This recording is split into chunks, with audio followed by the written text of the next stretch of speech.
The Atlantic Alliance has just cracked. After more than 7 decades of binding the Western world together, the North Atlantic Treaty Organization is now confronting the gravest crisis in its existence. And this time, the danger is not coming from Moscow or Beijing. It is coming from inside the alliance itself, sparked by decisions made in Washington. Over the past 48 hours, an event without precedent has taken place. Several NATO member nations have jointly announced that they will no longer coordinate military activity with U.S. forces under the current command arrangement. They have not formally exited the treaty, but in practical terms, they have halted active cooperation. The alliance that prevailed in the Cold War and preserved stability in Europe for generations is now fractured. This is not a routine dispute over defense budgets or burden sharing. It is a deep rupture of trust that strikes at the core of collective defense. And the catalyst was a series of moves by President Trump that European governments see not merely as misguided, but as a direct threat to their own security. Let me explain exactly how this unfolded, why it marks a point of no return, and what it means for global stability moving forward. Because what we are witnessing is not simply a diplomatic disagreement, it is the real-time unraveling of the post-World War II security order. The crisis began 3 weeks ago, when President Trump signed an executive order that European defense officials did not learn about through diplomatic channels, but through press reports. The directive instructed the Pentagon to start removing American tactical nuclear weapons from European territory. For decades, these weapons, stationed in Germany, Italy, Belgium, and the Netherlands, have been central to NATO's deterrence posture. Their role has always been clear: to signal America's commitment to European defense, complicate enemy calculations, and embody the nuclear shield protecting alliance members. Removing them without consultation sends a devastating signal. It tells allies they can no longer rely on U.S. guarantees. European leaders were stunned. Defense ministers who had met with Pentagon counterparts only days earlier had heard nothing about such a plan. Overnight, they were reading about sweeping changes to their national security in newspapers. The trust breach was immediate and severe. Germany reacted first.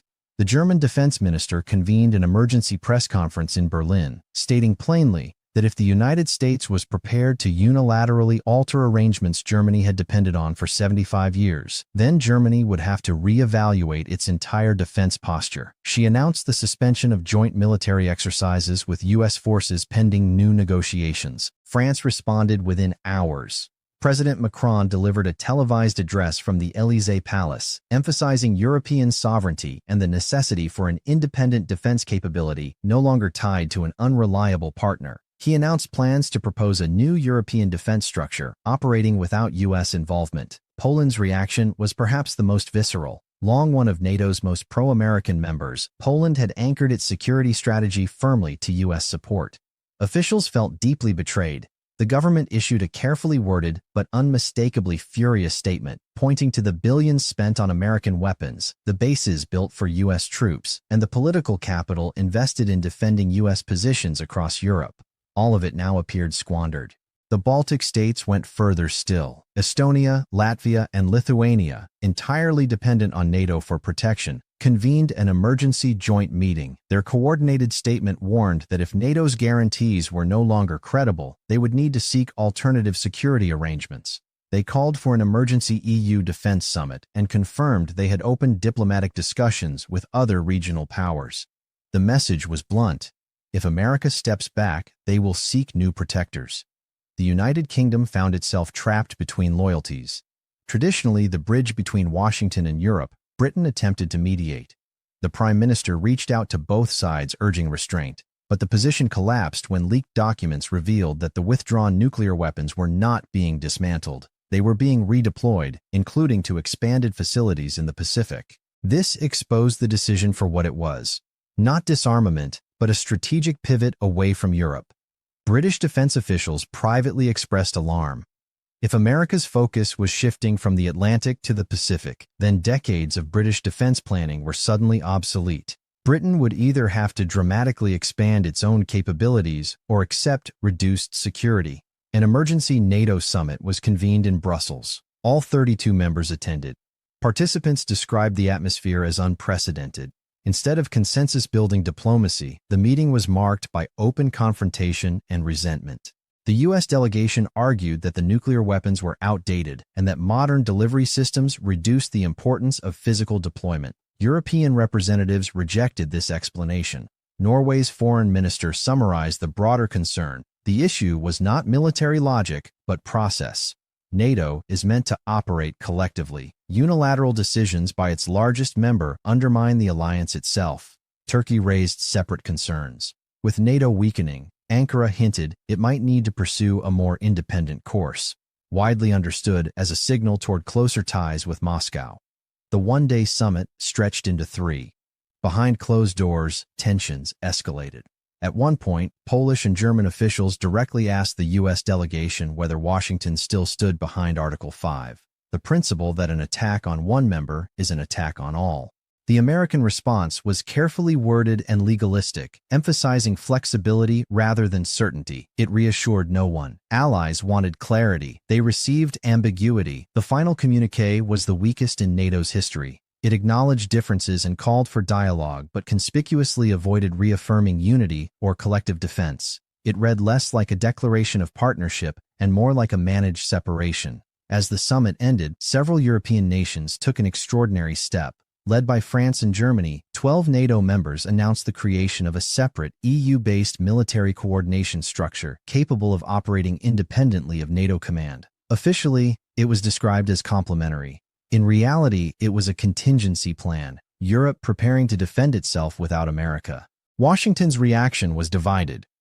Some officials urged urgent reconciliation. Others argued Europe had relied on U.S. protection for too long and needed to take responsibility. President Trump responded publicly via social media, accusing European leaders of ingratitude and suggesting America would save billions by stepping back. Those messages had the opposite effect overseas. They confirmed European fears that the U.S. commitment was fading. Public opinion shifted rapidly in favor of increased defense spending. The threat felt immediate. Russia observed closely. Kremlin media framed the crisis as proof of Western decline. More troublingly, Russian military activity near NATO borders intensified. Exercises expanded. Airspace was probed. In one incident, a delayed and disorganized response to a brief airspace violation raised serious alarms. Systems that had functioned for decades were failing. China also took notice. Analysts in Beijing openly discussed what a divided West meant for Taiwan. In the Indo-Pacific, U.S. allies grew uneasy.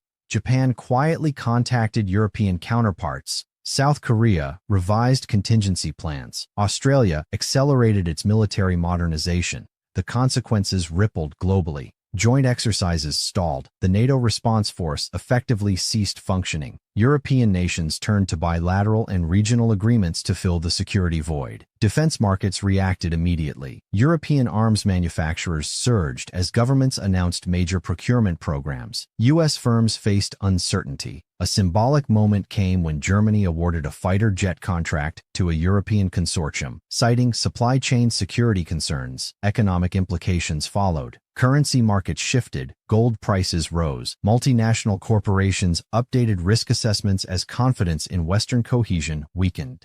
In Washington, Congress reacted with alarm. Emergency hearings were held. Former generals and defense secretaries warned of long-term consequences. Public opinion became divided, but increasingly concerned. The approaching midterm elections suddenly revolved around foreign policy. In Europe, political landscapes shifted even faster. Leaders tied to the transatlantic order lost ground to voices advocating strategic independence. Trends that had once been gradual now accelerated.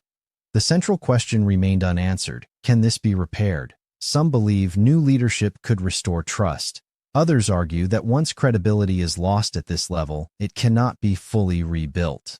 NATO had survived past disputes, but never one questioning the reliability of its core promise. Military professionals on both sides were deeply frustrated. Decades of cooperation were being dismantled by politics. Quiet back-channel talks began, not to rebuild the alliance, but to manage its unraveling. As the crisis entered its second month, Europe continued building independent capabilities. U.S. policy showed no sign of reversal. Adversaries tested limits.